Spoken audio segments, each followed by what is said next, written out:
you, Mr Speaker, and there's nothing quite like an election date coming close to let us just think about some of the statements that have been made over time about the wonderful system of MMP that we have. And I'd like to quote David Longy, who said it was the flea on the tail of the dog wagging the dog.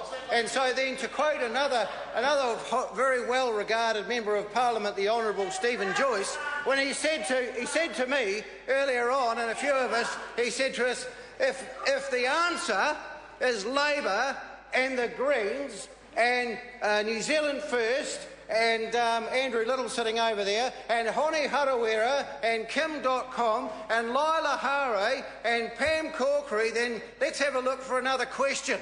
Because it's absolutely frightening to think what a piece of unparliamentary language dropped into a general debate could possibly mean for the order of the House. But when we think about Labor and their releases today, you've got to wonder just how far they would want to go.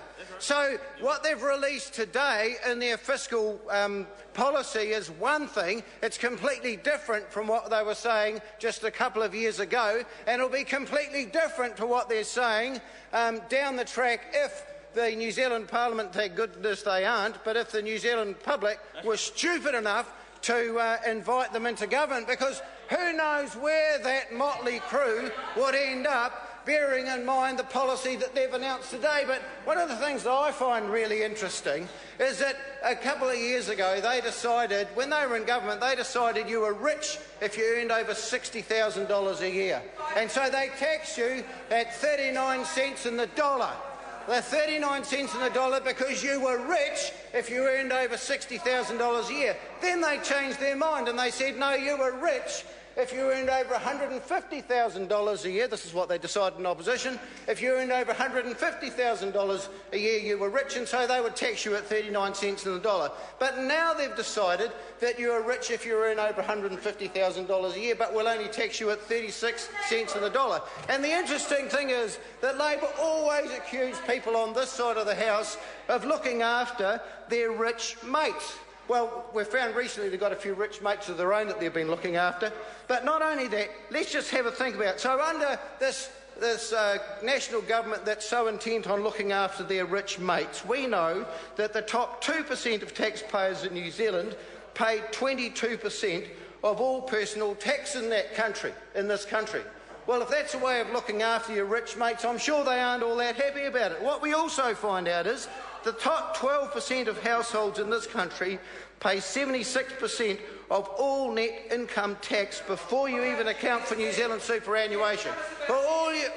What we do know from Mr Parker, we also know, and he will agree, that the poorest people in this country pay no net tax because they get government subsidies for all the GST they pay and the PAYE. But having been accused of always being so mean on this side of the House, and Labor and the Greens and the rest of their motley crew being the only ones that care, I would like to know, why didn't the Labor Greens government insulate 280,000 homes when they were in government? Why did they stop at 8,000? Why didn't they raise the health care for under 13-year-olds 24/7? Why did they stop at 6?